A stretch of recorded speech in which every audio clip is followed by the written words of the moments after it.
So we have a quorum. We've got everybody. Good job. All right, so I'd like to call the meeting to order. Welcome to the ASCC, December 7th. How about that windstorm we were supposed to get today? Nothing. Ooh, and the rain. I've been waiting all day for the windstorm. Anyway, so let's call the meeting to order. Laura, will you do roll call, please? Commissioner Wilson, Here. Commissioner Sill, Here. Commissioner Koch, Here. Vice Chair Ross, Here. and Chair Breen. Here. I just wanted to say I'm really excited that we have 3 applications today under this new thing that we've been thinking about doing. And I think the results, and this is the result of the ASCC meeting two meetings ago. And I really hope that the applicants will find value, in the ASCC, seeing them earlier in the process. I think that your projects will benefit from the expertise, knowledge, and the thoroughness of the ASCC, thoughtfulness of my fellow commissioners. So we're going to now take public comment, oral communications. Is there anyone in the public who would like to discuss something on the agenda, not on the agenda, not on the agenda? Hi, Oh my goodness. hey there, everyone. Jane, I saw you raise your hand. I'll go first.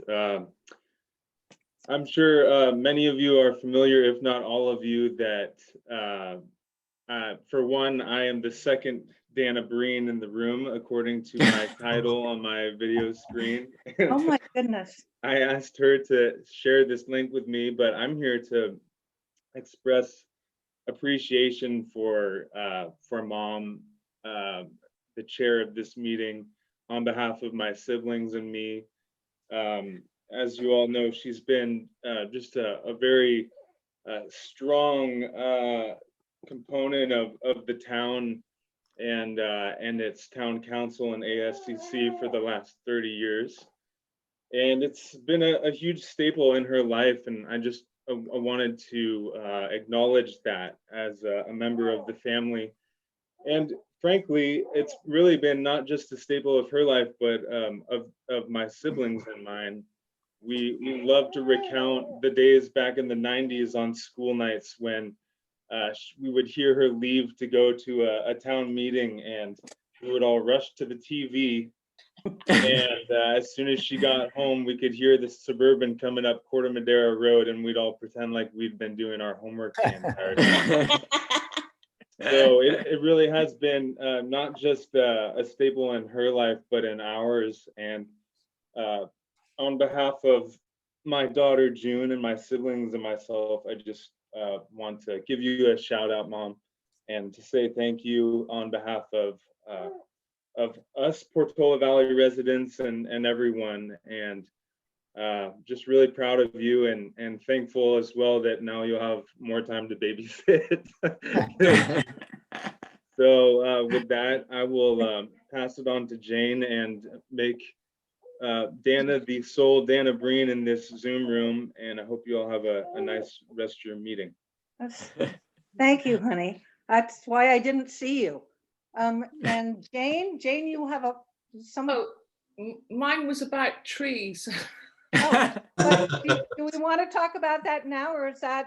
No, it was just a reference regarding we've got pines on the free to cut down, don't need permission, but I was hoping that we could get eucalyptus on the same list, as in, I know that it's discouraged for planting at the moment, but if it could also be on the list for no permit required for cutting down. So that was the only comment that I had. Well, I think we'll get there with the Conservation Committee, working with the Conservation Committee ultimately about invasives, et cetera, that, we need to take a more comprehensive look at that. Yeah. But yeah, thank you. That's good. Okay. All right, so shall we move on to new business? Through the Introduction of conceptual design review from Laura. And through the chair, we do have one hand up Oh, in there- Zoom from a member of the I'm public. sorry, I didn't see it. Yeah, so Caroline Vertonghen, I'm gonna have her join the meeting. Okay, Caroline, go ahead. Hi, thank you, committee. We appreciate all your work and your dedication to preserve a rural Portola Valley. So thank you so much. But I want to say this Zoom meeting, we have a problem. The chat button doesn't work. And I cannot see who's all on the panel. Can you hear Laura, me? can you address that? So we have the chat feature is disabled for these meetings because there have been some issues at the town council with people doing like a Zoom bombing type activity. So I'm staffing the meeting myself, so we do not have the chat function working. And in terms of who people can see, that should be within each person's ability to change the view in the upper right-hand corner to change between gallery view and speaker view. So hopefully that will resolve that. If people change to gallery view, they can see the speakers. No, we can't. And this is something that has come up in several meetings, and I apologize, Laura. It's not fair. We should not have to deal with these technical problems. Okay, thank you for your comments. We'll see if we can resolve that for the next meeting then. I just don't have that technical expertise to be able to solve that now. Thanks, Carolyn. Sorry, I can Jane. I can see panelists and I can see attendees, but you have to click on the right hand column to see the list of attendees and the list of panelists. So I don't know whether The view is different for those of us that are panelists compared to those that are attendees. They okay, do something different. They do have a different view than we do. right, okay. All right, Laura, will you proceed, please, with your introduction? Yes, I'd be very happy to. So thanks to everyone for gathering together for this special meeting for ASCC to review 3 conceptual design reviews. So this is kind of bringing back some of the past of the town where there was perhaps earlier or more direct involvement with ASCC members on individual projects, and really looking to the future to think about how we can make our process the best that it possibly can be to serve the applicants and to make sure that our projects fit into the community as well as possible. So there's been some history of doing these kinds of conceptual design reviews, but the ASCC asked that we bring them back, so to speak, with a modern touch. So we went out and asked some of our current applicants if they'd be interested in participating, and that's why we have 3 applications before you this afternoon. So the intent with this is for the meeting to be interactive. We recognize that's a little bit harder on Zoom, but our planners have plans available ready to share screen if that's helpful. And those panelists that are representing their projects can also share their screen in this format. So that will give us a chance to review some of the projects and for the ASCC to give early feedback. We've asked the applicants to consider what kind of questions they may have for the ASCC to help guide them in developing their projects more.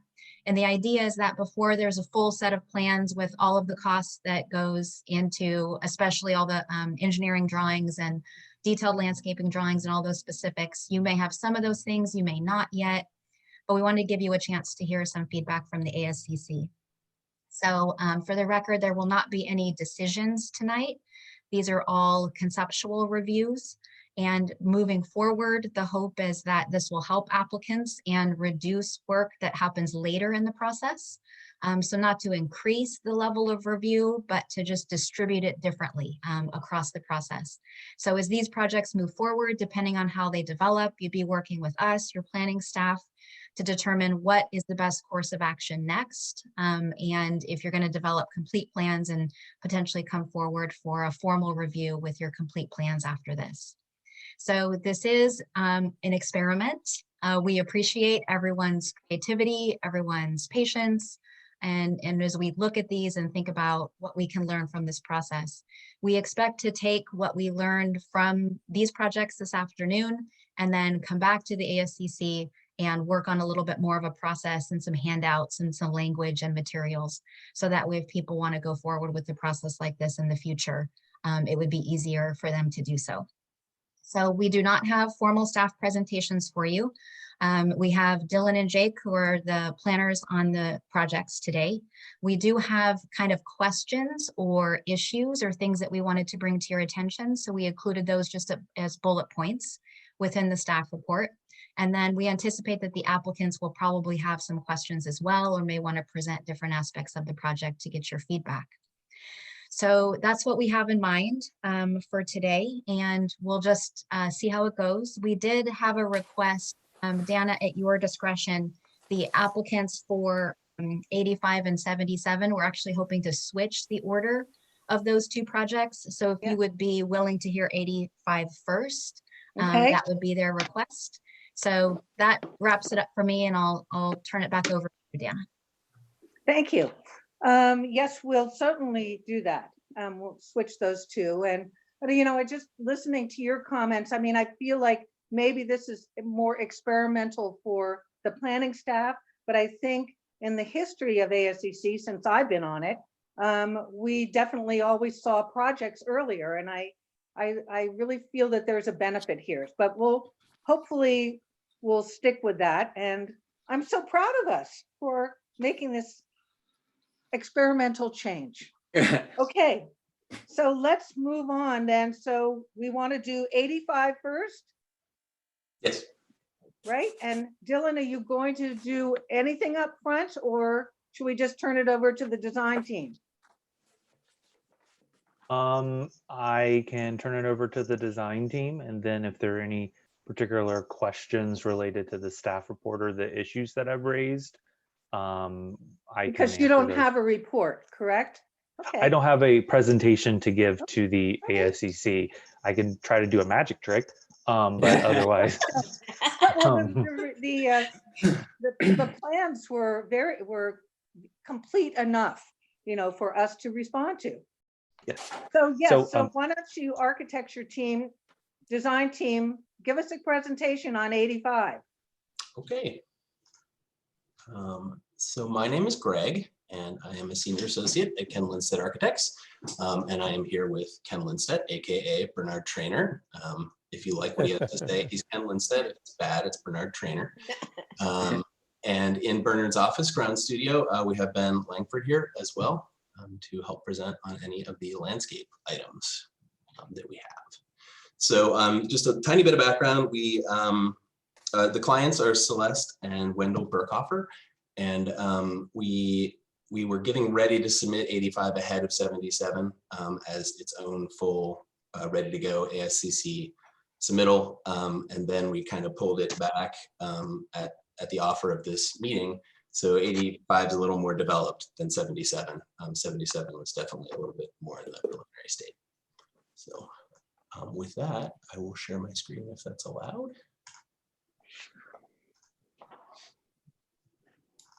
Can everyone see my screen? Yes. Yep.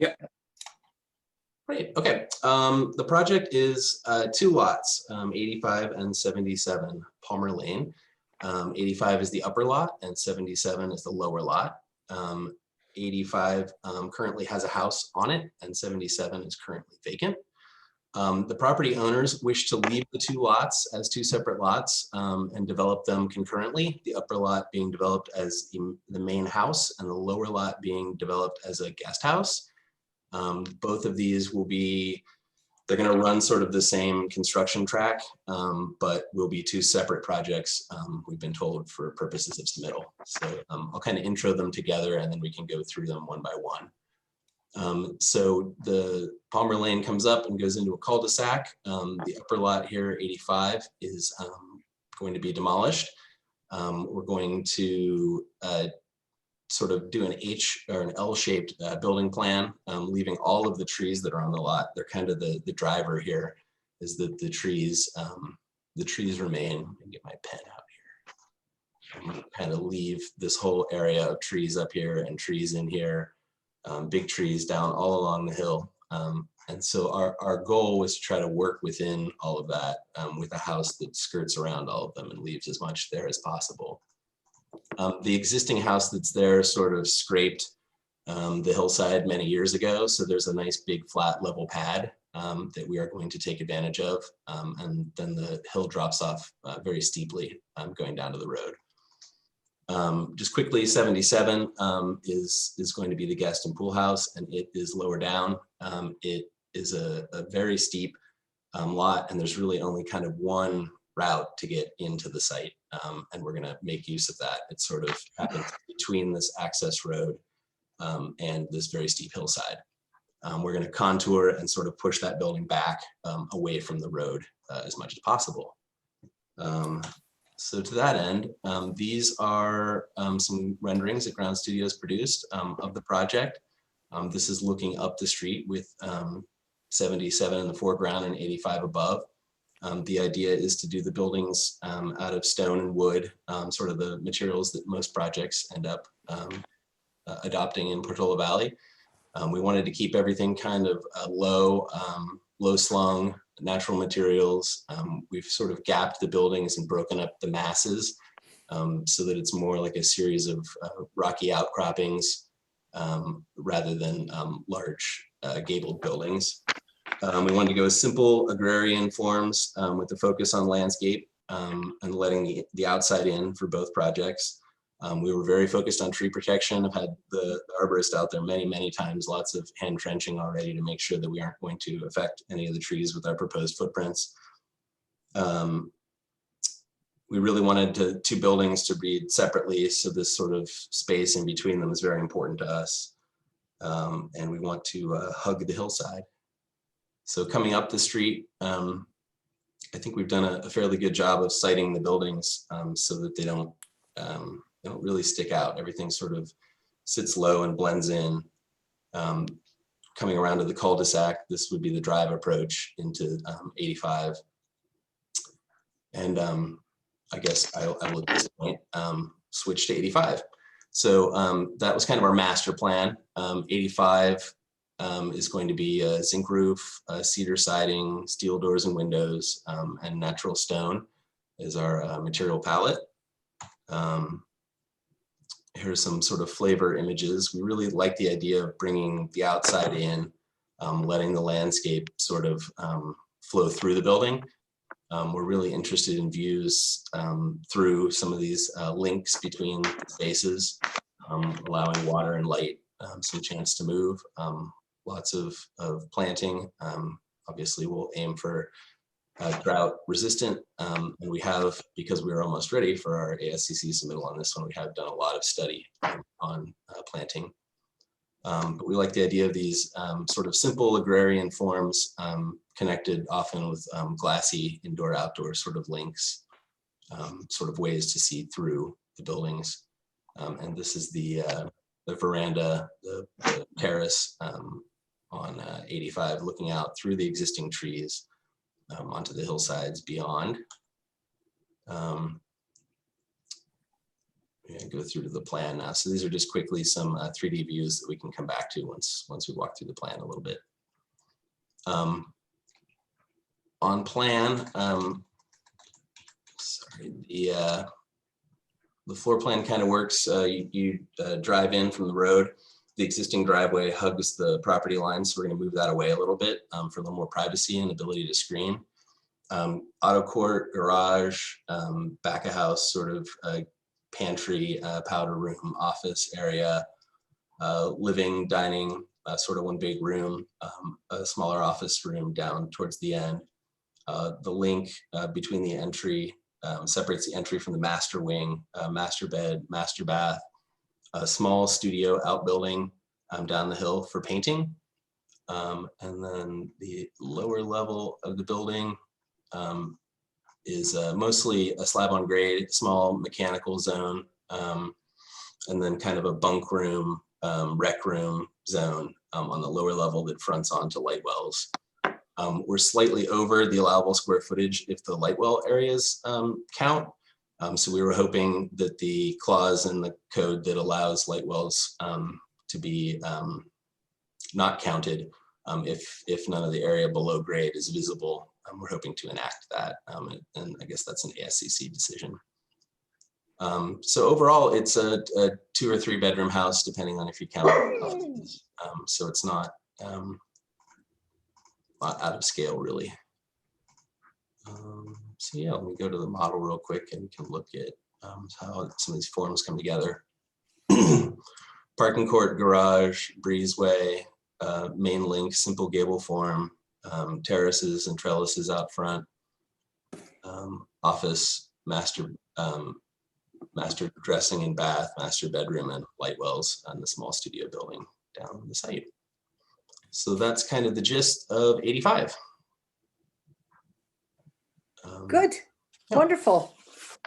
So are there commissioner questions about 85? Sure, I do. I'm looking here, I noticed you do have the zinc roofing, but are some of these other roofs that are green, are these actual living roofs? We haven't quite got that figured out yet. It will likely be a mix of some green roofs and some not. If they're not big enough and you can't really get to them or see them, it might not really be worth the doing. Right. And then another question, have you thought about the interaction with the home in the art studio as well as with the pool house? Mm-hmm. And for me, the big question is, how are you going to light that? How are you going to access those areas? Because it's clearly a decent elevation change, especially for the pool. So Mm-hmm. lighting will be necessary. But if at this point of the design, you could really think about how to minimize the light output and, you know, dark sky compliance, and as well as keeping your safety in mind, some kind of an interesting system where the lights are more embedded into the stairs itself than maybe some fixtures that can shine up. This is a really good opportunity to think about that, and for the art studio as well, because I don't really see any pathways on here. Right. There will be a pathway down to the art studio. It's likely going to come off of the stair landing, but we wanted it to be a little less formal, but definitely low lighting, downward directed, shielded, LED, spaced out, just enough to get you there. Is sort of the idea. Great. Other commissioner questions? I mean, I think we can do questions and comments. Or no, let's wait for the next. So yeah, let's stick with questions right now. Any Dave, fencing Al? proposed? Yeah, I had a question on, when I look at the plans, it looks like there's an extra little parking area off of Palmer that's separate from the driveway. Yes, that zone is currently parking right now. So I guess the question is whether we're allowed to leave that little turnout down there, or whether that, or upgrade it, or whether we have to abandon it. Yeah, it seemed to me like that almost is having 2 driveway entrances, and generally that's discouraged. So that's why I had a question on that area. Okay. And it, you know, you're pretty high on impervious surface anyway, so getting rid of that, you wouldn't have as much. But so that is one area where I was a little bit concerned about it. But you know, in general, I think that it's really a great design. Thank you. Jane? Yes. Dave? Yeah. Jane? Yes. I had questions about the pathways in the setbacks and part of the pool deck being put in the setback and the barbecue area being put in the setback. And then on the drawing for number 77, we've got 2 positions for staircases. We've got one next to the building, and then we've got the one as shown in your drawing on screen right now that's looks like it's about 10, 15 feet away from the guest house and then going up through. So basically all that pathway would be in the setbacks, in addition to part of the pool deck and the barbecue area. I'm not sure what barbecue area is in the setback. There's a small, the only portion of the pool deck, and this may just be that we need to edit our line work on this, is really just this little corner right here. Yeah. And the staircase is in development, but the idea is we would like to have sort of a smooth move down the hillside from one lot to the other, with stairs on grade, kind of chunks of stone, a more loose path than a full built staircase. Right, and also that you've got what looks like a close fence, 6 feet tall, around number 85. The fence around 85 is very low. It said, on mine, it said 6 feet.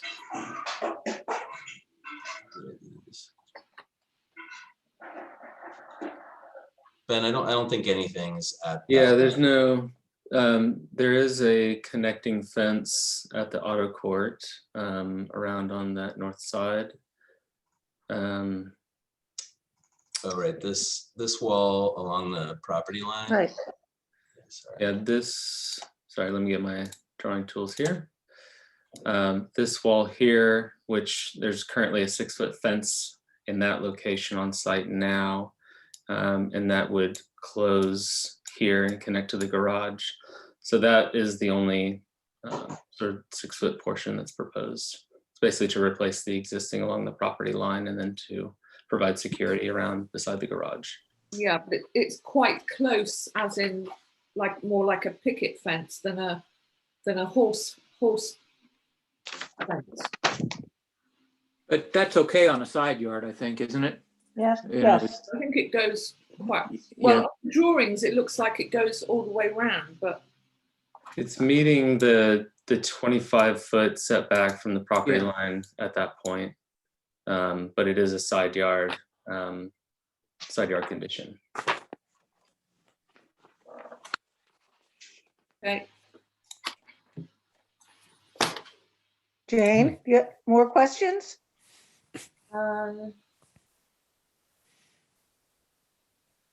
No, not really. Dave, questions? We'll get to comments. There's time here.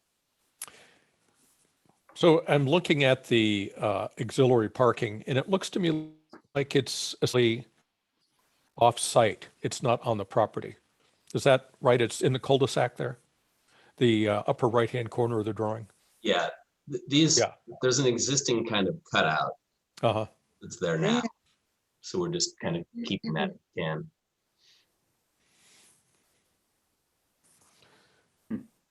So it looks like you have plenty of parking to meet the requirements of the parking.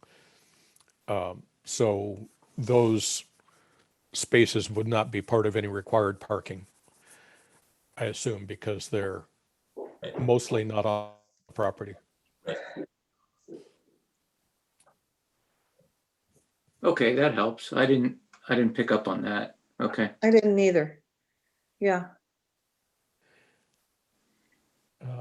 And this is sort of a question for staff, but following up on Jane's comment,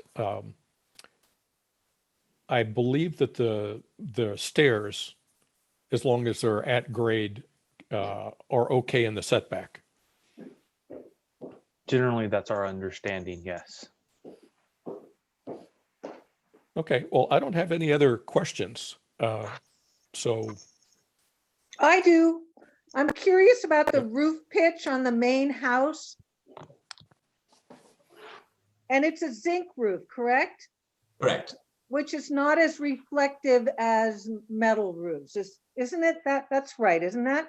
Yeah, we'll let it patina and it will go to a dull matte gray. A dull, okay. I was worried about just kind of reflective properties actually all the way into the open space of Windy Hill. I mean, there are some vistas of the town at this point where you get these glaring reflective issues. There's definitely, it's hard to read it in these renderings, but the trees that are along the front of this house are enormous. And so most of our building, you're kind of looking out through the trees. So I think it's going to be difficult to see that roof from anywhere. Okay. Just with the scale of trees that are on site. It's kind of like that. I mean, zinc roofs are beautiful. Yeah. So okay. So no other questions, or do you guys want to respond to anything? And then we will, Laura, just procedurally, are we taking public comment on these? Yes, you should. Okay. So, okay, so let's do that first, and then we'll revisit this. So Great. are there any public comments from the audience about this project? Participants. There's a hand up. We have a hand up. Caroline, you're still on. Okay. Go ahead. No? Hi, yes, this is Caroline Vertongen. I'm the neighbor at 100 Palmer Lane. Yes. The plans say that it's a flat zinc roof with a 2% slope.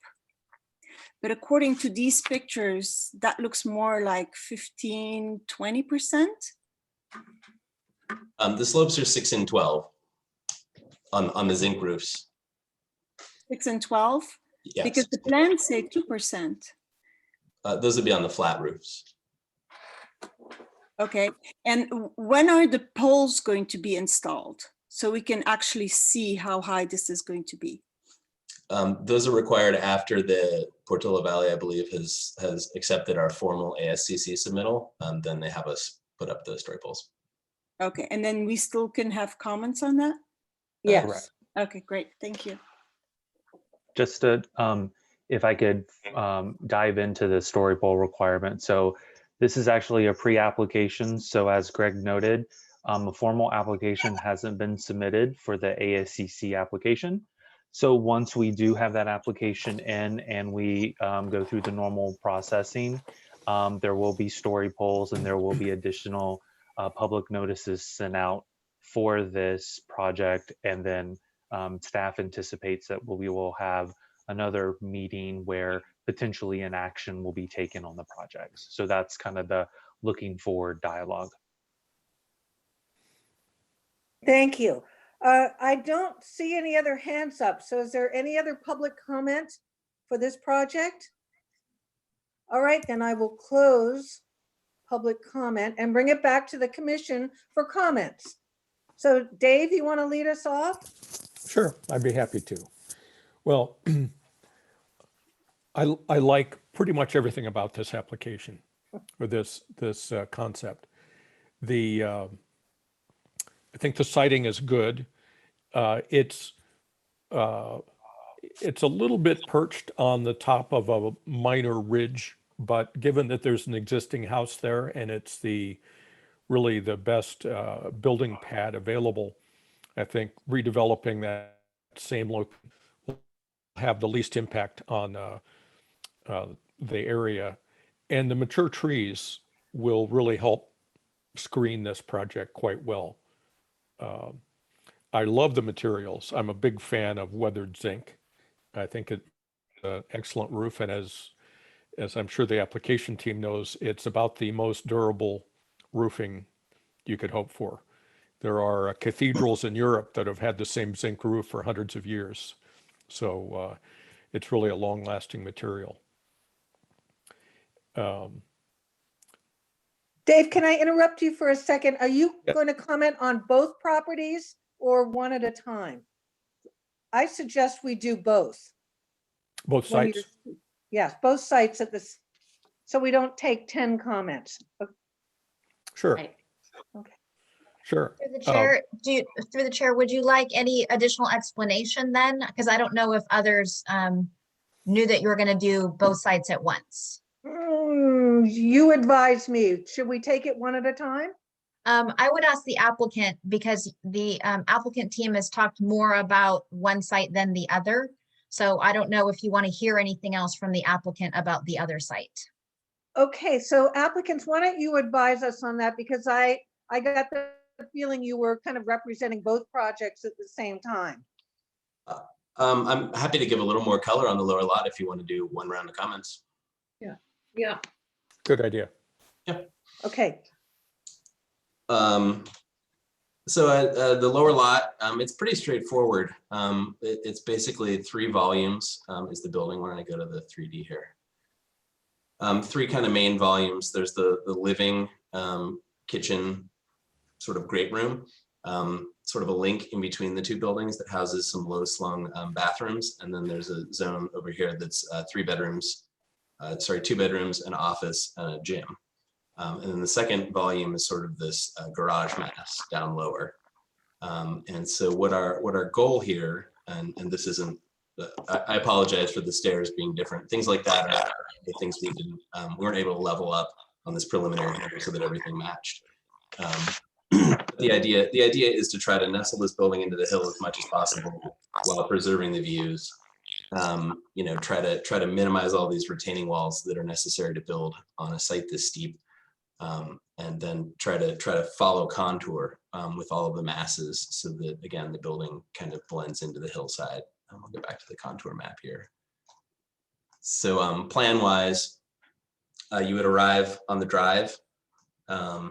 There's a garage here and parking spots out front. The entry to the house is this little slip between the volumes. You kind of come in under this little bridge element into the lower level and then up the stairs into here. That would be if you were arriving by car. If you were coming from the upper house, you kind of just meander down the staircase and you could go right to the pool, or you could come into the building. So great room, back of house, bedroom, office, gym on the main floor, pretty small program. And then the lower level is,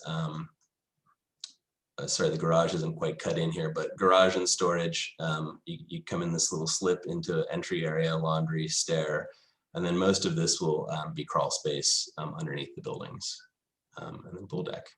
So it's a pretty simple plan. We liked staying away from the road because the site does level out more in this area, and there is more planting in this area.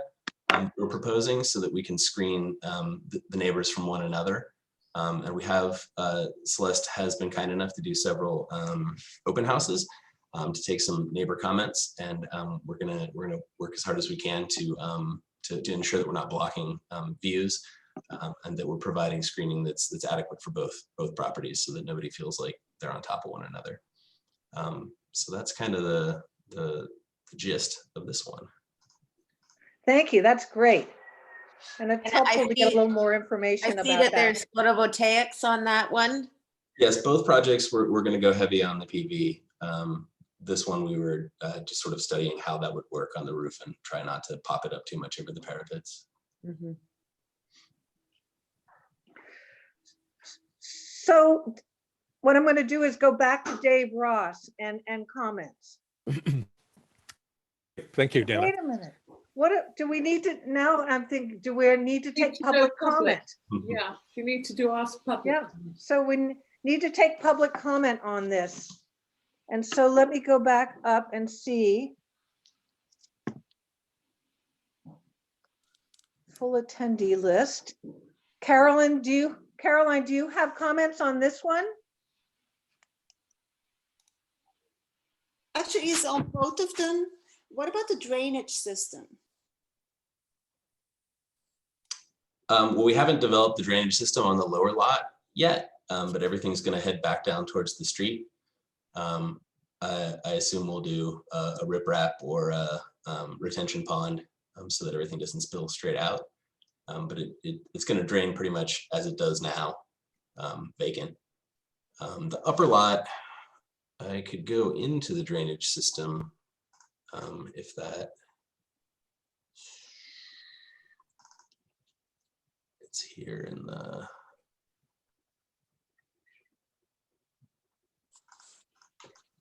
So this lot 2, we're sort of preserving the existing site drainage, and then there's a dissipator here. So water will be collected and then distributed slowly through a dissipator back to the road. To the commissioners, when you look at the, I mean, this is a wonderful project, don't take me wrong, but it's shown as if we are in full normal rainy seasons. Right now it's very dry. I just hope that they don't go with the same experience we had when we moved in '94, where there was supposed to be a drainage system, and all of a sudden we had the first year was the first rain after 10 years of drought. And oh my God, we had a lot of problems. So I think they should really look, this is a very steep hill there where he showed where the water is going to seep in, and it's been dry for a number of years. So just be careful. Yes, yeah, absolutely. And, you know, Lee and Braze, they are civil engineers. They do hundreds of projects in Portola Valley and Woodside every year, which is why we enlisted them. And, you know, if you look carefully at this plan, there's probably 100 area drains dotting the site. So we haven't developed it this far for 77 yet. And that's just because we're not at that point. We wanted to kind of get our building masses set, but we're definitely very cognizant of drainage. Thank you. Carolyn, thank you for your comments. That was great. Okay. I don't want them to have the same experience because it was really bad, especially if you just buy a house that was approved by the town. Thank you, Carolyn.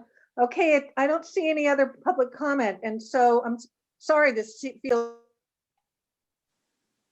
Oh, Anna, you're muted now. Okay, so let's move back to Dave for comments about both properties. Okay, I'm still here. I'm sorry, through the chair, we had a Yeah. hand up for a second. Ray Rothrick. I didn't see that. Okay, I'm sorry. Ray, Yeah, now you're- it just came up. Okay, Ray, go ahead. Thanks a lot. Appreciate it. Hey, I live at 56 Granada, which is up the hill to the north of this property. So I will be looking literally, I think it's about 150-foot elevation change between Palmer and our lot. Anyway, we'll be looking down on this, and Meredith and I sat through the presentation. Just wanted to say this looks tremendously cool and great. Appreciate they kept the trees. And we walk up and down this hill all the time. So I just want to put our voice in that this is a tremendous piece of work. Thank you very much to the architects, and hope it gets done soon. We do too. Thanks, Ray. Okay, so now we'll bring it back to Dave. Are you sure? Sure. This time I'm sure. Okay, I'll start at the satellite elevation. I think the siting of the buildings in both is excellent. And I especially appreciate the way the lower sites buildings are low profile and nestle into the hillside, and the different components of the masses step down the hill to correspond to the topography. Very nice. The material selections, I think, are fantastic. And on the landscaping, I would just say that this area is historically very much meadowlands with spotted oaks. And so it looks like that's the intention here, to continue that feel, that it's mostly an open meadow with some oak trees. And, you know, I don't think it needs any additional planting at all. I think the more decorative planting on the upper side on 85 is appropriately placed internally to structures, and that way it can be enjoyed as sort of a private garden and still preserve the woodland feel on the outside. And let's see. From the drawings we have in front of us, it looks like you don't intend to have any skylights, which I think is very good for the uphill neighbors. I think we get a lot of light spill out of skylights in town, even when they aren't internally illuminated. It's just one of the features of them that if a room is illuminated and it has a skylight, you'll see that skylight very prominently at night. I noticed that the guest house has quite a bit of glazing facing downhill. And so one of the things you might think about is how to keep the light spill going downhill to, that's a good elevation, good example to see, to mitigate that for nighttime uses. I think the internal spaces will be very visible as you're coming up the hill, and the amount of light broadcasting downhill might be fairly visible too. So just something to keep in mind as you move forward. Yeah, that's a good illustration of it too. The bedroom wing of the guest house, I believe those windows will, of the one that doesn't have the outside doors in it, they'll need to be egress windows. So that'll need some development as well to figure out how to do that. Exterior lighting on the first of all, on the buildings, it looks like this is a design aesthetic that doesn't really call for a lot of external lighting. It's, as you said, intended to look like rock outcroppings. And I think from the renderings that you've got, it succeeds really well at that. And very much lighting on the building, anything more than just needed for safety and navigation would run against that that approach. Path lighting is going to need it. And I agree with Megan's earlier comment. It'll be great to keep that to the minimum required. And it might be something that you could consider using motion sensor plus timer activation, so that it doesn't come on unless there's somebody approaching or on the path. And after a few minutes of cessation of motion, they turn themselves off. And that way it doesn't count on somebody remembering to turn the lights off once they get up the hill or down the hill.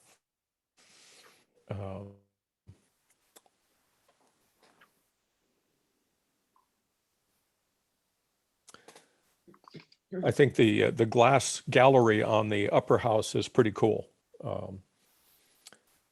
I like that. The trees will probably help mitigate the solar gain that you'll get in that. But I like the feel of openness that gives both to the exterior of the site and also to the internal, more private area. So a very nice design touch there. You know, the building heights are great. I think there isn't really anything on this project that I have any problems with at all. So I'm really looking forward to seeing you develop it the rest of the way and bring it back to us for action. Great. That's it, Dana. Thank you, Dave. Jane, do you want to go make some comments? Yes, I do. Thank you. I did note something on the 77 Palmer Lane data, that there was a miscalculation on the maximum footage area. It should have said 159 square feet instead of 800 and something. But aside from that, I do really like these designs and the way that the buildings suit the hillside. They're not obtrusive, and I do feel that they fit in. I have minor concerns, which are where you're going into the setbacks, and I've seemed to have conflicting plans, because I've got like a barbecue area there that's in the setback, which doesn't appear on the design on that one. I like the colour board, I like the materials, and you did ask questions about light well size, and I think we would be able to make the findings as long as those weren't going to be visible from off-site to a lot of the neighbours. Like Dave, I'm concerned about the lamplight effect of the windows when they've got lights on, going to neighbours and from a distance. So I'd like you to consider the light sources and the window coverings when looking at your design for the ASCC meetings. I'm still not quite certain about the fencing, because even the 4 foot, if it's closed, it doesn't give the animals a thoroughfare through, and this is an undeveloped site, and I do know this area, and I did notice a lot of invasives on the 77 area, so that would need a lot of care when looking at the landscaping. With regard to the landscaping, I thought it looks like you've planted more, and what we'd like to see is less, because the plants need to be able to grow into their spaces rather than to be choked out by too many. So I think more simple landscape design needs to come through. And also to bear in mind the fire guidelines with regard to proximity of plantings next to the buildings, because those are all in flux at the moment. So aside from that, I look forward to seeing it come through. I think it's a lovely design. Thank you, Jane. Megan? I think that this project is just quite stunning.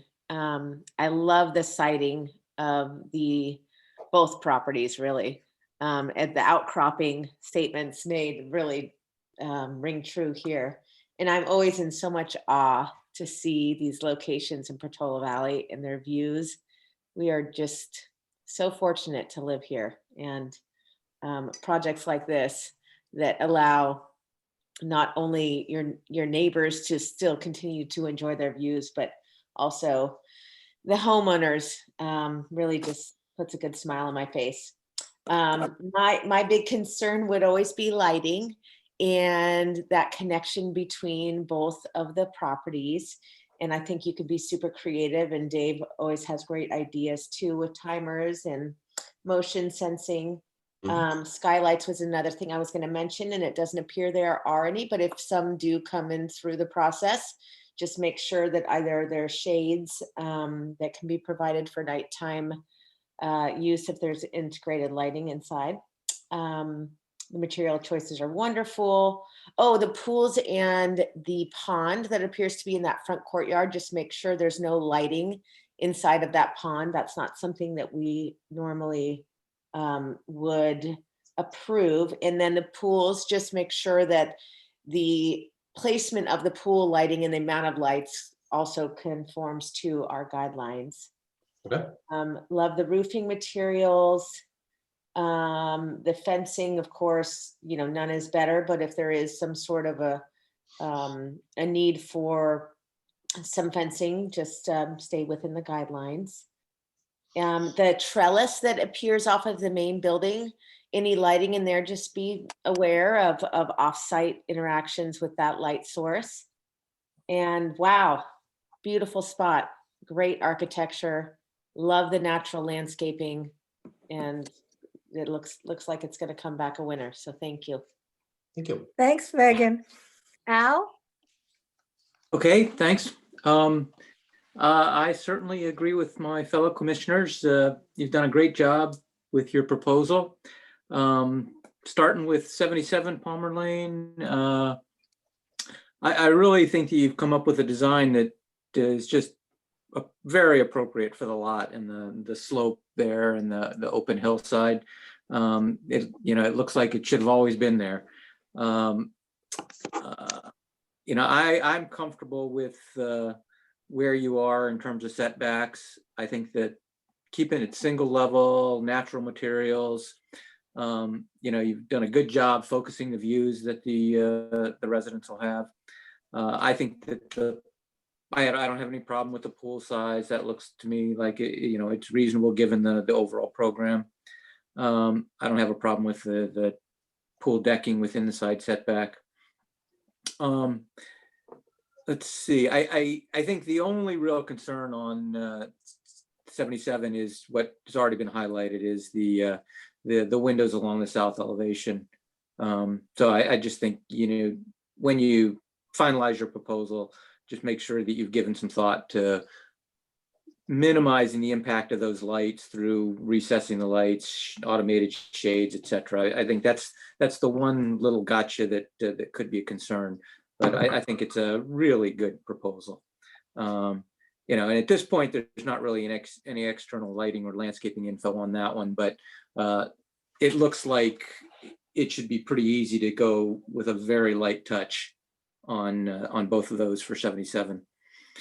On 85, just again, a spectacular design. And I think that cited very well. The design just fits there. And I think that, it's an appropriate size. I really like that the buildings are kept quite low. So that'll really minimize the impact. Let's see. I think that, the whole program here has the potential to affect the folks at 89 Palmer a little bit. So I think, it looks like you've been quite sensitive, and I think that for sure you should pay attention to that, because they have such a long border with what you're doing. Let me see. I think it's great that you're fitting within the existing trees. I think that the way you're using the light wells makes a lot of sense to me, and the sizes look reasonable to me. And then also the way that the landscape proposal treats them in terms of plantings around them, I think will also minimize the impact of light out of those wells. So I think the light wells are fine. Let's see. Landscaping proposal, I think looks good. I thought that there's one place where you've got kind of a line of toy-ons. I believe they were toy-ons up between 85 and 89. And I think that, in close to the house, the formal area, that's okay. But as you get a little bit away from the more formal area of the house, I'd like to see something less linear. That looks to me like it's just too much of a line. Let's see. I like what you're doing in terms of meadow. Water use is a little high, just as you're going through it, to try to do what you can there. I understand that a lot of this water is just to get stuff established, and it's going to be lower in the future. Yeah. I like the window. The windows in the corridors, I think, is really going to be a nice touch on this house. It's just going to have a great feel when you're inside it. I may be interpreting the plans wrong, but when I looked at the last sheet in our packet, LD 3.1, it looked to me like there was lights in the trees. Is that right? Or am I just reading this wrong? Ben? What sheet is that? LD 3.1. Oh, I guess that might be Vita. LD.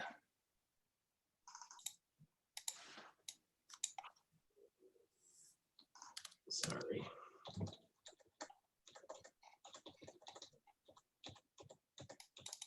.1 would typically be our I think tree planting plan. Was it Vita's plan? See if we can find that real quick. Did it not make it into here?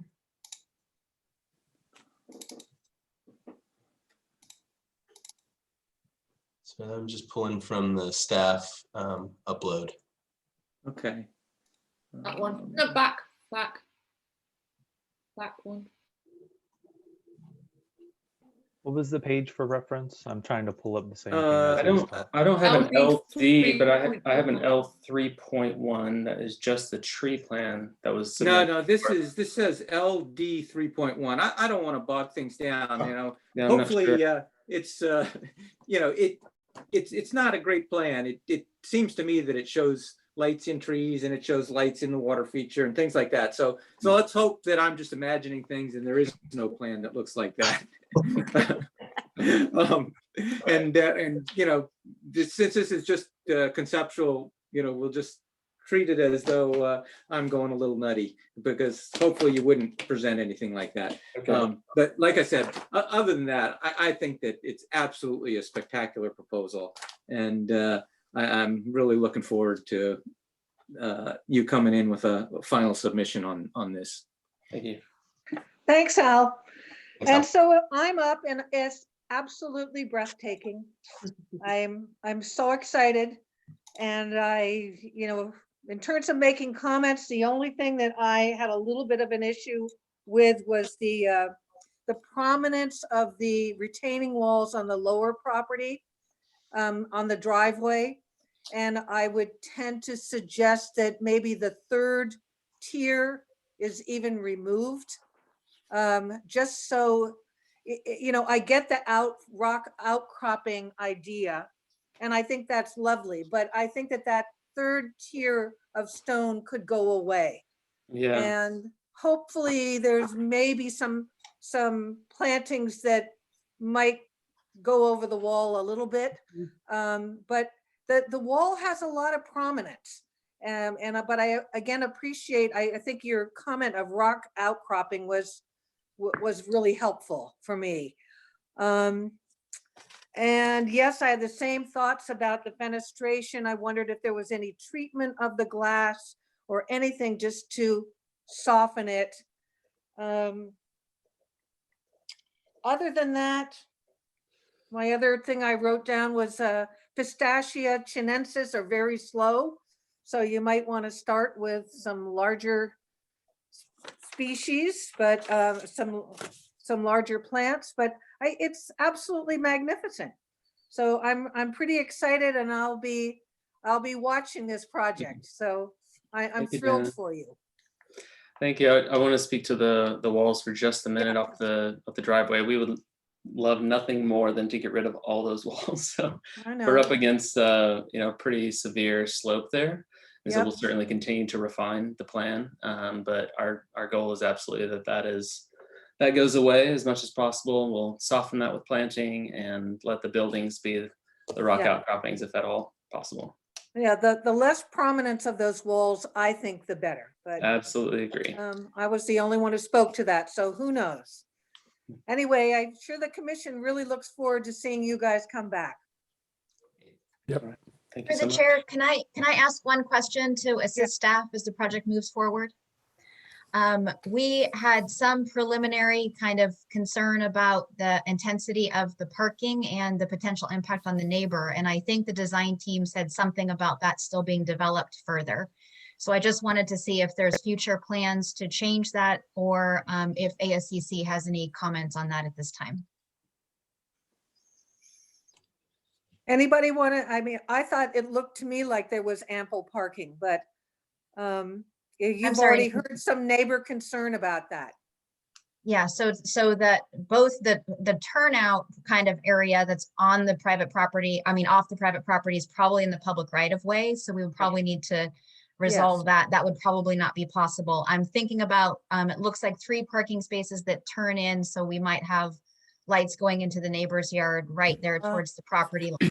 So that is a solid wall in front of those 3 parking spots. We put a stone wall along the property line there for that exact reason. The neighbor's drive parallels the property line. It's right here. So we like the idea of having something a little more substantial there for both sides. Right. I'd imagine that was the reason for that section of solid fencing. Yes. Was, to shield the headlights in the parking area. Yeah. Thank you for that clarification. Thank you. And so you guys will be back, and good start. Great. Thank you so much. We appreciate all the comments from everyone. Okay. Yeah, a great opportunity to develop Very 2 good. sites, 2 adjacent sites at once. It's a Marvelous. blessing there. Thanks, All right, so let's move on to 35 Possum. Thank you. Thank you, everyone. Thank And Bye-bye, Greg. we won't hear from Dylan, but we'll go to the, is Tim representing this? He's Either here. Tim or Mark Ah. or Ah. Casey are part of the applicant team for the project at 35 Possum. And if they would like to share their screen and present their project, they may. Well, I mean, kind of. I can make myself. Here. I'm Tim, gonna- are you there? You may have to unmute yourself. Yes. All right, can you hear me? This is Tim from Arcanum. Ah, Hey, Tim. yes. this There is- you are. here All we right, go. all right. That was- Hi, Okay. Tim. Yeah, I'll start the screen share right now. Hold on.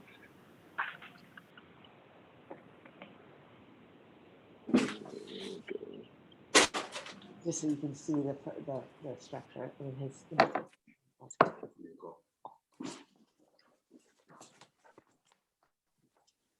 Done.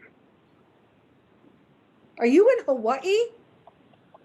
I am. I'm working remotely. Got some projects out here. I'm very excited. Oh my I'm coming God, back it's just- tomorrow, though. It's not as fun, is it? See the palm trees. Oh my God.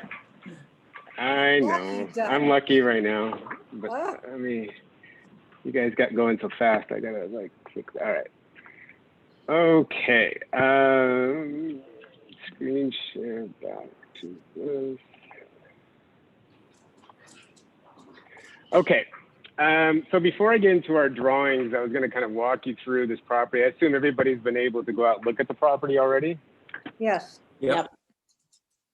So as you go there, the biggest thing you notice about the property is there's a lot of trees around it. Somebody has built a wall of trees. As you can see here, there's nothing organic about this U-shaped planting that's occurred around this property.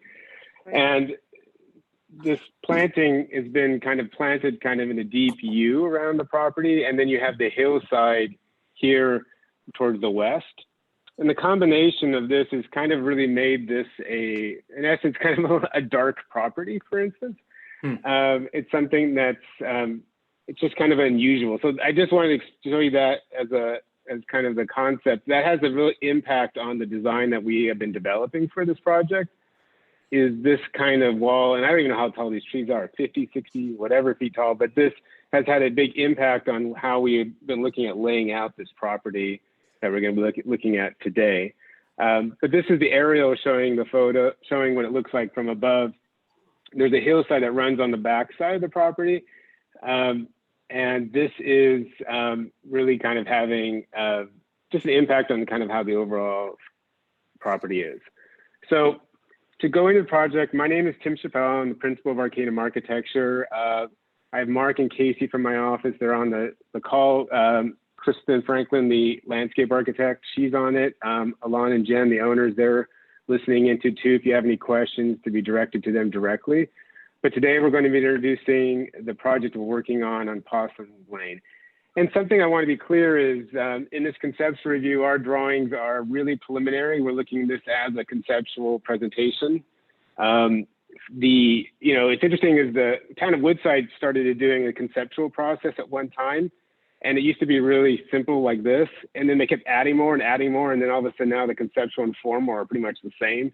So I do see the benefit of keeping this as a light presentation. I think that's the best thing for everybody, like you guys had said in the very beginning. I'm just glad to see you're doing it. So thank you for letting us come today to do this. All right, so now I would do a screen share of,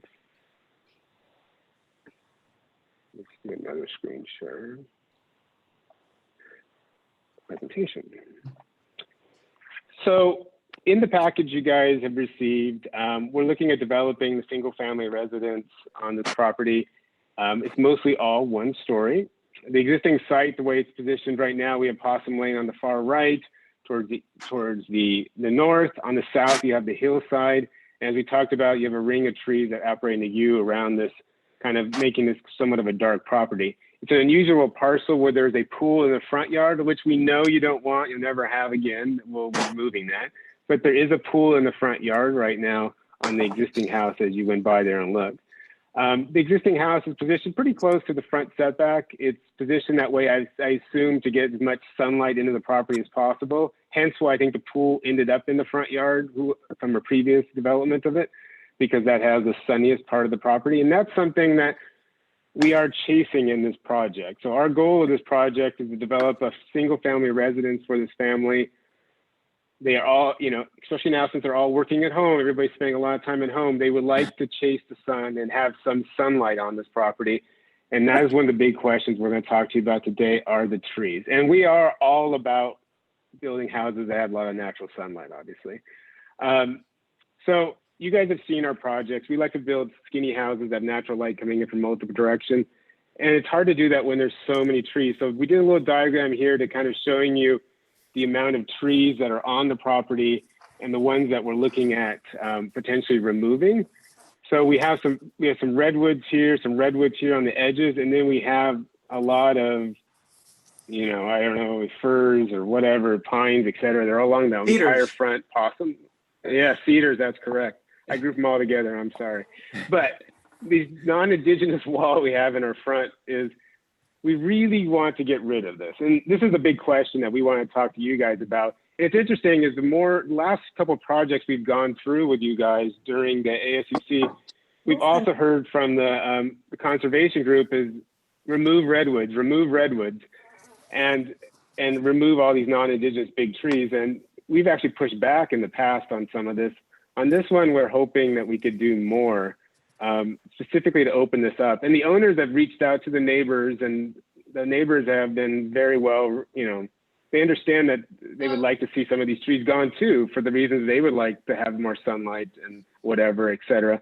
And we do propose to try to keep the redwoods on the bottom part of the property here towards the east as a protective layer between the two houses. But we do want to talk about removing a lot of trees, non-indigenous specifically for that reason, to get sunlight into this caged property that I feel like it is by that aerial. So the way the house is designed out, again, we're not going to have a fancy 3D model. We're seeing this really conceptual. Is the house itself, as you see, it's purposely pushed all the way to the front setback. It's composed of 4 gable forms. It's kind of this modern rural aesthetic, really minimalist kind of aesthetic.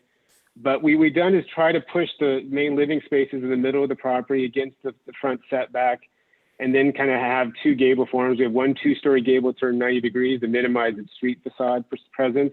And we have a guest house garage combined into one element here as detached. And so in essence, a subtle U, but it's an unusual shape with a funky, the shape is supposed to be kind of, you know, random, which we like to do, kind of simple gables with these little glass connections connecting in between. One of the things we have found by doing this, and we've been perk testing, is we do need, obviously, drain fields, et cetera. We did do a successful perk in the fall, and we have a field opening up in here, and we have a field in the front yard. And this becomes a restrictive thing of how many new trees and where we plant the new trees as we plant new trees on this property. And we will be adding a retaining wall. And this is still diagrammatic, and I say this is one of the things that is most diagrammatic about our presentation, is how we're developing this kind of retaining wall to kind of soften it, this hillside, to allow us to get the drainage we need in here, because that is something that we are kind of challenged to get it into the property and make it work as best as possible. In the house itself, as you see in the plans, is very simple, kind of the diagram of this, these loosely configured 4 massive main living spaces in the middle, bedroom, utility, plus the guest house on one side. Roof plan shows that we are showing photovoltaic locations toward the south, and we have only the 2-story mass on one side, which would be towards the west. And also, just to be clear, we are kind of doing the shortest facade facing the street, which always makes it better to have views through the property. And if these trees were gone in the front, I think it would create views of the hill beyond and actually make it feel a better property, a better street to drive on. If you drive on that street right now, it's a little claustrophobic the way you come through there. I think if we could open these western hills, southern hills, I guess in this situation, southern hills from the road, actually would create a much more pleasant experience for the neighbors across the street and just experience of driving down the road itself.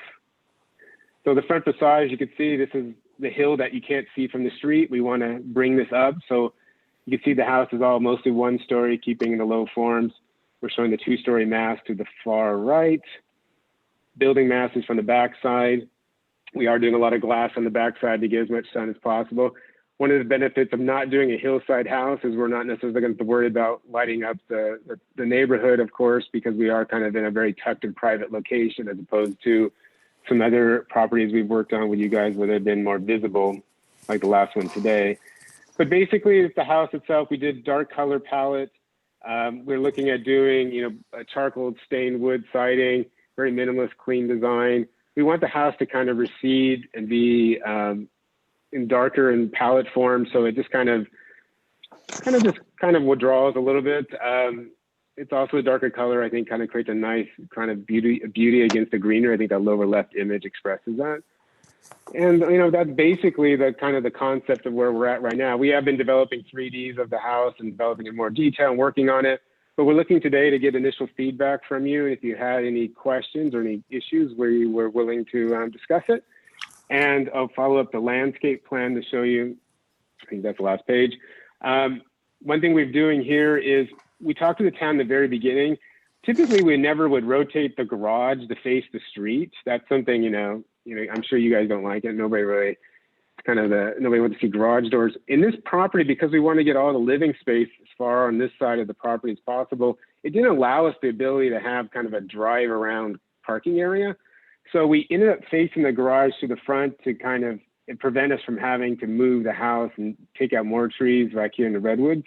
So what we did is we offset the garage driveway entrance to the side. We plan to use this area to replant trees along the property line and kind of create a little protected area here.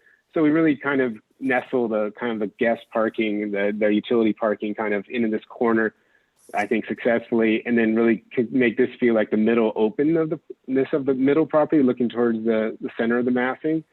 We'll have additional trees that we plant as replacement trees along the street.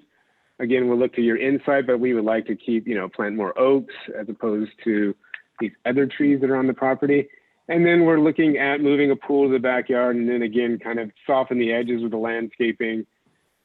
We have not done a full planting plan yet and all that. That would be part of the presentation to you. But again, this is Kristen's diagram of layout right now of the landscaping. And we assume we'll be, pushing some of the, the hardscape limits as you need to do sometimes. But I think it's all within the constraints of what you guys would expect or want. So that's it. Did you have anything to ask me? Are there any commissioner questions for Tim?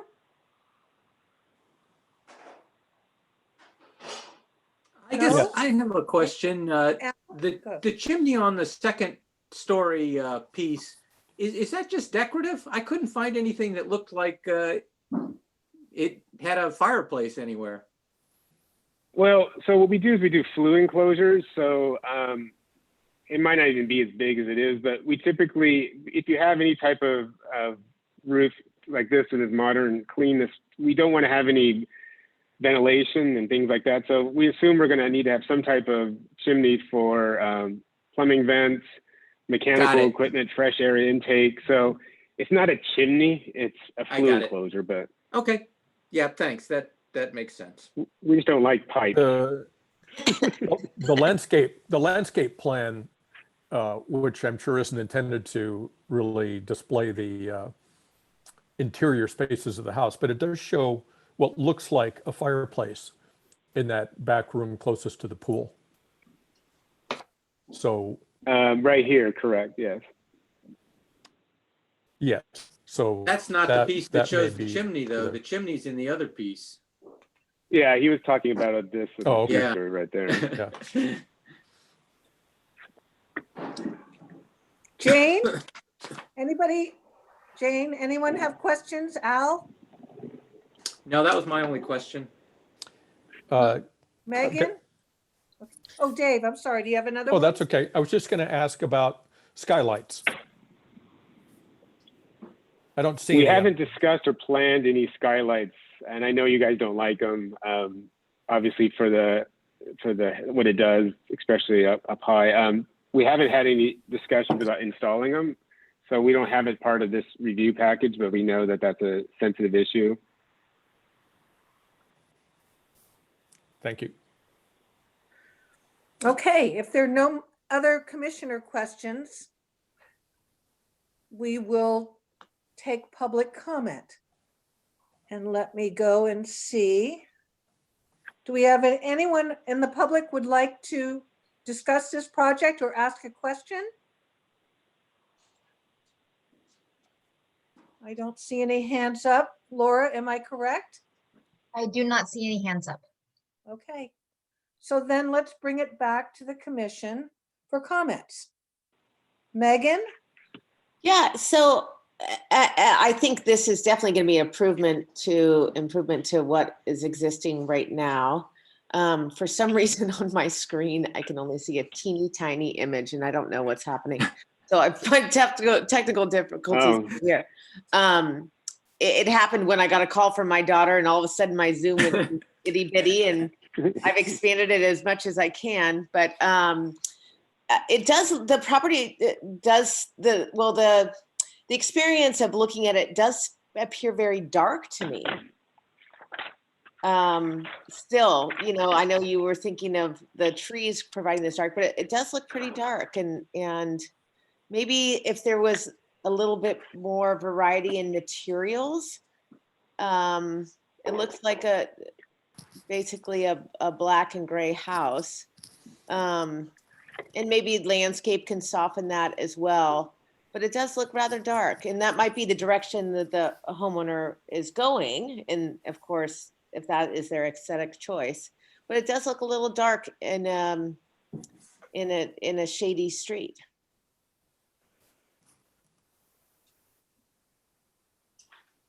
Yes, I think the idea of it is the darker palette is something kind of a unique feature of the house. Is kind of the look. We're doing a few of those now where it actually makes the greenery, especially the lighter greens, pop. It really becomes quite beautiful, and so it is a kind of a contrast of sorts. But the house itself is kind of this white and bright, and it's this contrast to it. I mean, what it does do is it does make the house recede more, and so it becomes more silhouetted with the landscape. So it actually fits, kind of recedes more, as opposed to a lighter color house is obviously going to pop more. But right, it kind of fits this property. Now, you know, it's. I would say that if you put this, I would never put like a discolored house like on the top of a hill where it silhouettes the sky, because then it becomes this dark element. But yes, okay. It is something that I think would make it interesting. And I do appreciate how you have hinged both sides of the house, so the narrower portion faces the street. I think that's really clever and breaks up the massing. Absolutely. I mean, lighting always is a big issue. We talked about skylights. I mean, you can certainly do skylights, just make sure that if there is light sources within the skylight, that there's some sort of mechanical screening to protect the night sky, you know, and the neighbors. But I think it'll be a huge improvement. Yeah. I actually walk that Palmer or Possum all the time, coming from the trail of Mapache in through, you know, that part of Woodside that butts up to us. And I've never really seen the house. Amazing. Yeah. Yeah. No, you can't. It's a fence and then it's a tree. That's all you see. Yeah. When I first looked at it and saw the Google overhead, I was like, wow, I didn't even know that was back there. So really, it's going to be an improvement overall. That's great. Are those your comments? Yeah. Okay, Jane. Sorry, I can't see much. Thanks, Megan. My screen is teeny tiny. Jane? Yeah. Well, hi. I mean, this really is a property where you cannot see the wood for the trees. It's going to be such a change with all the trees that are planned to go and the light, etc. I do find the 2-story building a little bit tall for my comfort zone, because I don't like everything being to the max. But whether or not that's something that you would even consider changing, I don't know. And obviously currently you are over on the vertical height. I counted I looked at the number of trees and you've got 39 trees coming out of there. So I mean, if you've got a choice of saving an oak or taking down a redwood, I'd go for the oaks. On the planting plan, it looked like you were going to be over planting with too many linear things and grouping. So, and I would try to switch to a majority of natives rather than the minority, which is what you've currently got. But aside from that, I do like the design and it makes sense and the siting makes sense. I'm just a little bit uncomfortable with the mass and size of the 2-story. But taking the trees down is going to make a huge difference. So I mean, I don't know whether you'd be able to start that before finishing your designs, but the trees are amazing. All right, that's it. Thanks, Jane.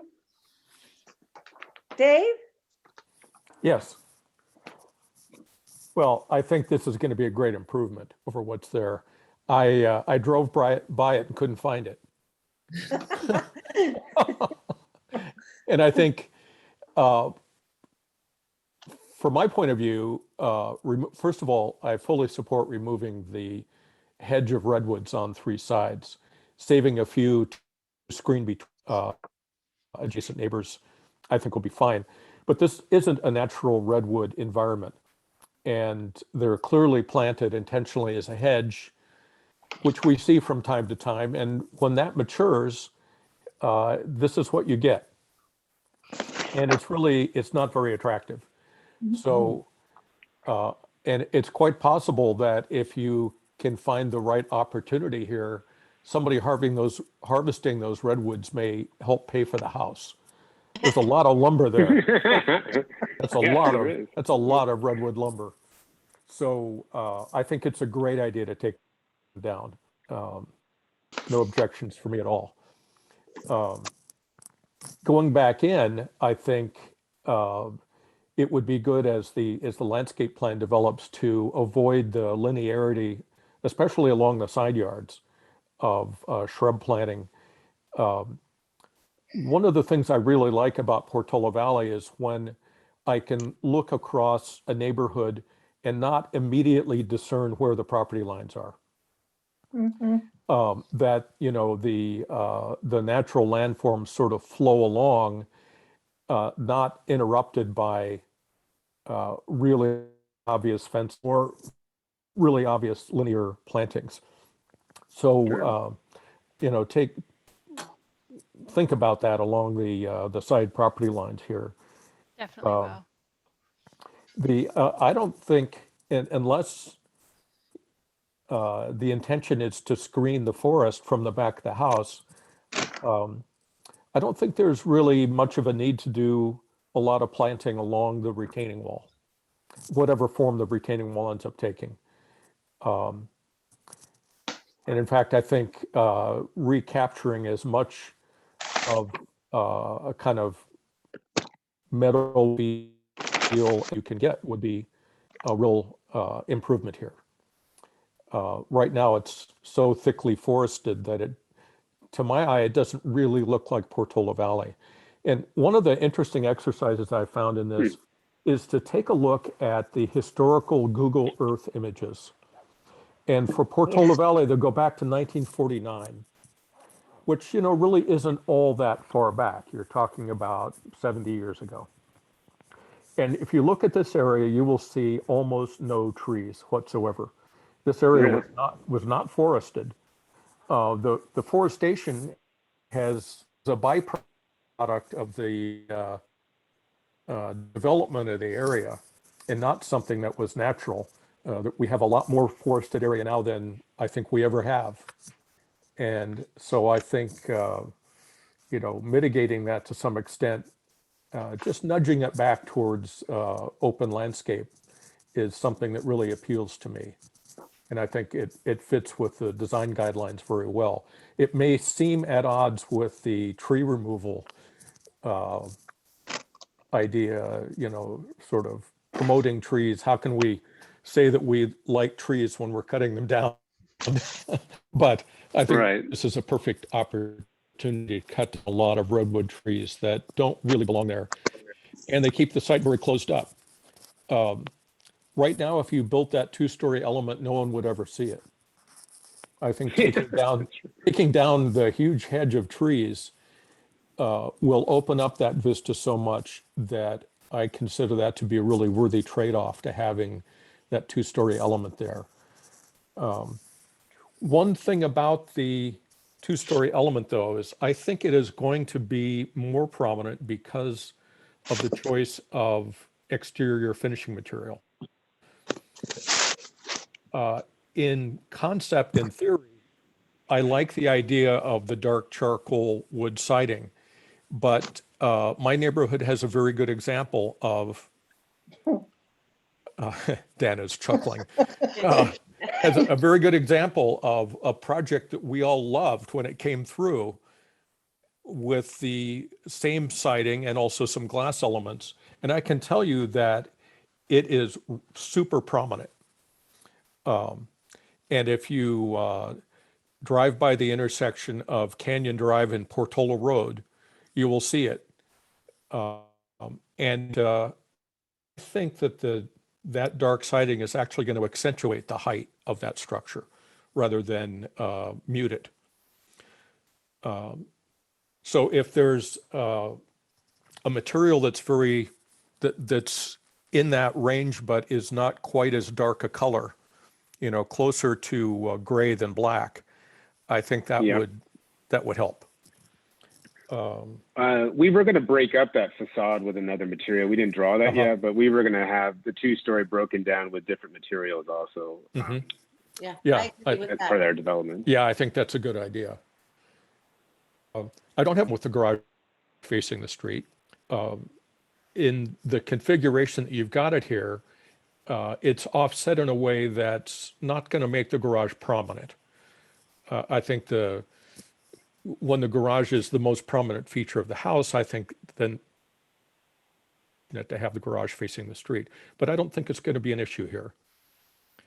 So I don't have a problem with it at all. It is interesting, though, I'm just piping in, that your clients seem to they're going to back into the garage. If you look at your graphic, the front of the car is on the front of the garage. I said, wow, that's interesting. Yeah, you're right. They're pulling in and then backing and then coming out. But they back into the garage. How funny. No, don't pull in. Well, Dana, that's exactly what we do. We back into our garage. You do not, really? Yes, we do. Oh, dear. It's for a quick escape in case there's a fire. Just Just thinking ahead. Let's see what else I have to say. Oh, I should just mention that I love the way, Tim, that you weave together exterior and interior spaces and make it all part of a much larger living area without having to enclose it all. So it's really especially visible from the landscape plan that the outdoor areas really are part of the living space. And there's a lot of articulation. So it's not just one big open plaza. It's broken up with planting. It's broken up with the forms of the buildings. And I find that concept, it's sort of like the Sunset Magazine outdoor living idea, but in a more modern context. And I Thank you. think that you're doing that very well. Let's see. Talked about planning. Skylights, in general, I'm not a big fan of skylights, but I think you have opportunities on the sort of western facing roof. The pitch is steep enough.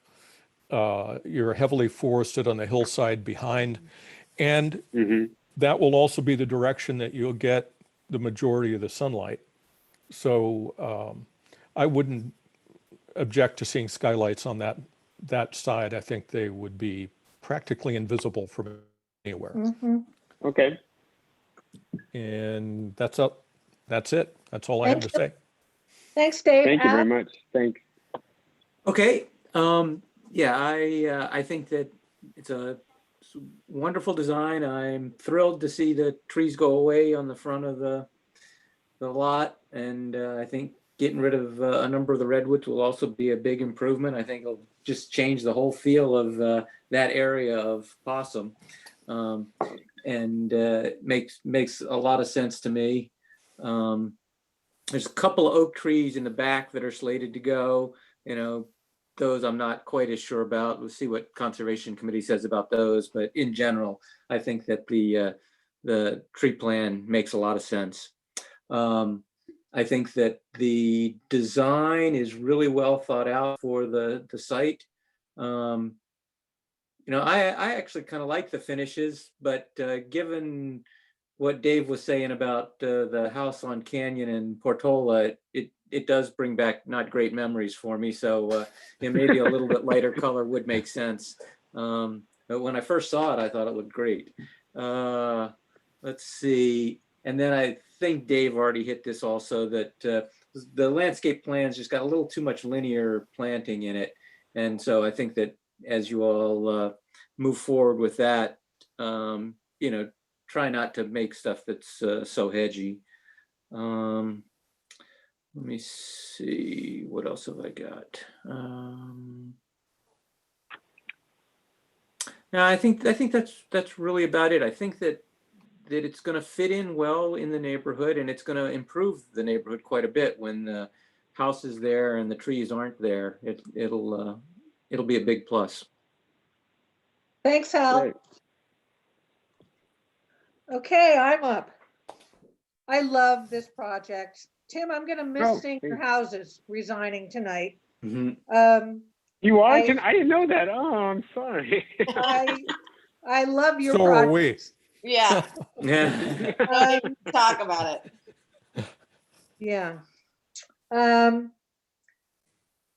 I totally support the removal of trees. And you can't take enough trees off of this property because it was just overplanted.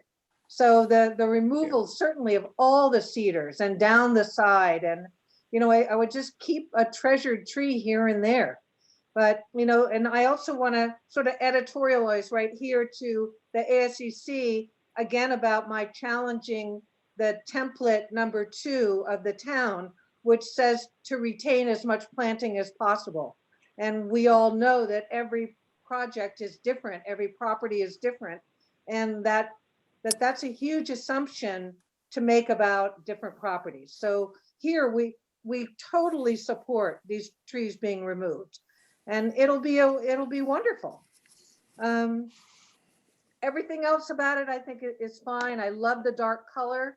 I think the problem with Canyon and Portola, it was the landscaping and the fence, not the house. I think it could still be better, but whatever. So I supported the skylights. If you did want to have skylights, there's no offsite impact from a property on the west. So I think that could happen. I am always curious about pool equipment and chiller units. And I also support my fellow commissioners saying that there's a little too much linearity in the side yard planting, but other than that, I think it's gorgeous. Thank you. Thank you very much. So that's what you're getting from us this evening. I'm honored to be here on your last night. This is a big deal. And aloha. It's so nice to see the palms in the I know. twinkling. I don't want to come back, but my work is done. I got to come back now. All right, so I hope that gave you some good feedback to, to start and continue on. I think it's lovely, and so do the rest of us. So there you go. Yep. Thank you. Thank you, Tim. Okay. Thank you, Divination- guys. Thank you. Have a great holiday. Thanks, Thank Jim, you, you you too. too. All right. Okay, and so what's next? Staff reports? Staff reports. Anyone do anything? I did not. No? Nope. Been quiet. Laura, do we have anything? We do not have any reports for you, but we have a very deep thank you. So on behalf of the planning and building staff, Carol and Cheyenne, Dylan, all of the other people that we work with, we would like to thank you very much for your service to this commission, for working with us as staff, for all of the insight that you provide, for how much you make these projects better each time you review them. The way you bring your expertise to light and the way you improve these projects is really fantastic for the town. So I want to thank you on behalf of the staff. Thank you. Thank you. I'm going to miss them. Is this an opportunity for us to speak too? Well, Yes, don't know. I Is hope it- so. don't we have to do minutes? Well, Well, we do have to approve the minutes. Okay. Would the commission like to approve the minutes first and then come back to this? Whatever, sure, let's do that. whatever. I abstained since I was on a plane, which there was a mix-up. Sorry, I missed the last meeting. Which I know Where's wasn't Megan? pleasant. I'll make a move to approve the minutes. I'll second it. All those in favor? Aye. One abstention. Okay, so that's done. So I guess. So. Okay, go ahead, Megan. Let's come back to recognizing Dana. Yes. And, Okay. but Megan, before you start, Yes. let's just ask if there are any members of the public that haven't acknowledged Dana yet that would like to. Is there anybody still hanging out there that wants to say anything? I doubt it. Well, how about if I pipe in? I'm recognizing. Oh, you that don't have to. Dana, you're the best. Oh, Nance. Okay, acknowledgement from Nancy. You know, And Zippity. I'm gonna come back for the, I'll be in the audience for the fire station. I'll be in the audience when the conservation committee comes in and does their invasive stuff. I want to continue with the stuff that I started. So I mean, I won't come Well- back on these two properties today Yeah. because they were just I'm preliminary. counting on it. But, and you know, I'm always there to answer landscape questions, et cetera, but I'm gonna miss you guys. I mean, I've loved my work and I've loved working with you guys and, you know, I had 12 years on conservation before I came to ASCC, and that, I always think that's a great starting place for anybody who wants to be on town government. And I've been talking to a lot of the chairs of the commissions and people, commissions and committees, and we're in such good hands. I mean, you know, how I feel about the self-governance of our town. You know, our peers and our colleagues are fabulous. And we've got a great thing going. And I'm gonna miss you guys, and you're so talented, and you guys just rock. I mean, you're gonna carry on in a beautiful way. And I'm looking forward to see who's with you next. Because I also think it's time for, always good to have fresh blood. Well, Dana, I just want to speak up and say a couple of things. Oh dear. What, Dave? Well, I just want to start by saying that on a sort of percentage basis of self-governance, Dana, that you have, in my estimation, probably accounted for the greatest single contribution by any individual who in town. You've been doing it the longest continuously of anybody I know. You're involved in anybody I know. And not only that, you recruit Yep. people, and you're responsible for recruiting, I would say, probably a majority of people who sit on commissions and even the council now, as people have moved through various committees, commissions, and eventually ended up on council. I wouldn't be surprised if there's a majority of council members that were originally encouraged or recruited by you to get involved.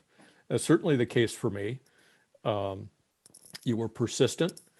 As I'm sure I resisted for a few years and finally gave in, and I'm glad I did. So thank you for being persistent. And thank you. And for then you saying- voted against artificial turf and I got in very big trouble. Same with Nicholas. we Oh we my don't God. we don't always agree. That's What- right. And that's important. I think it That's is too. important for the dialectic.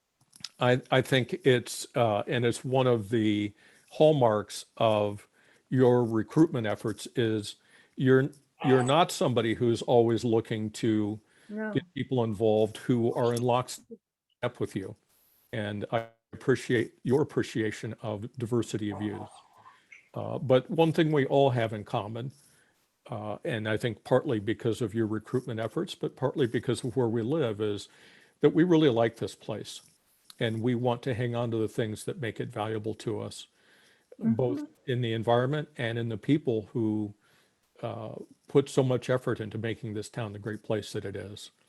So Thank you, Dave. all accords to you. And Dana, we took the liberty of, Oh, no, you didn't. I know you don't need this kind of stuff, but it'll get delivered to your place personally in the next day or so. And When I bring you another pizza, we can swap. we can trade. And thank you, by the way, it was delicious. I would love I to saw say Nicholas something. yesterday and we'll have a celebration when everything calms down. Because I really want to celebrate with my peers. Yeah. Because I love and respect all of you so much. Deanna, can I say something? Yes, Megan. So there's so many things to be grateful for. Your service, I mean, it's remarkable. There's nobody like you. There really isn't. Your passion is tremendous and it's inspiring. And being on this committee with you for, I think for me, it's 9 years almost. Wow. You have really influenced me in such a positive way to become the best commissioner I can and the best steward for our land here in Portola Valley. And I thank you for your passion, obviously your knowledge of plant materials to also just guidelines and all of that is unbelievable. Your leadership, you always can take charge and take things in the right direction and get meetings to flow in the right way and in a nice, respectful way to presenters and audience members, and your friendship. So I really enjoyed getting to know you and love you. I'll miss you. Yeah, I'll miss you too. You are one of the most authentic people that I know. And that is a beautiful thing. And that's not easy for everyone to be their authentic self, right? Yes. And you are known, loved, and cherished in town and by me. And I hope you don't mind if I still call you and send you messages, because I'm going to miss you and I'm going to miss you by our side. And I know we're going to hear from you still. I'll be in the back row a lot.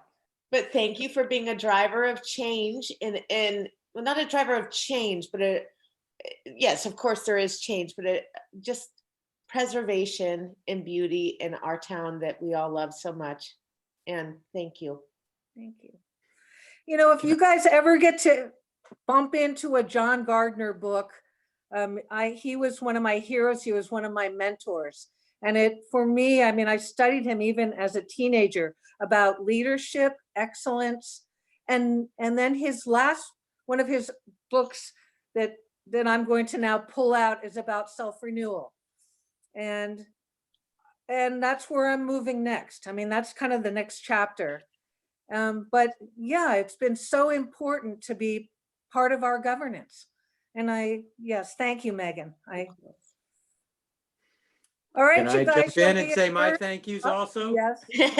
Al, I'm another person that wouldn't even be on the ASCC without Dana's influence. You know, I had been on the Water Conservation Committee and got to know some of the town council members, and one of them suggested that I might want to be on the ASCC, but I didn't know anything about it. So they said, well, talk to Dana.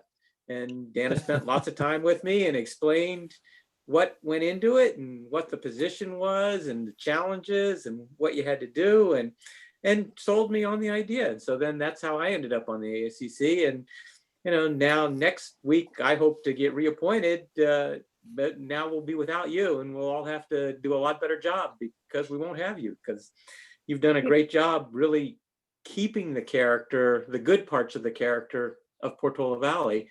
And, you know, that'll put more pressure on us to really fill that gap. And we're really going to miss you.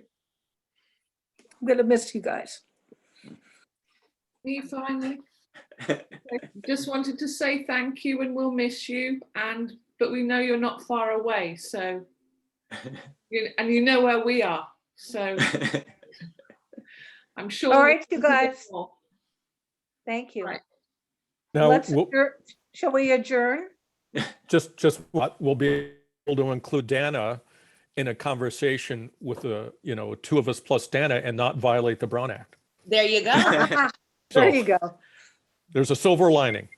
There is a silver lining. There always is.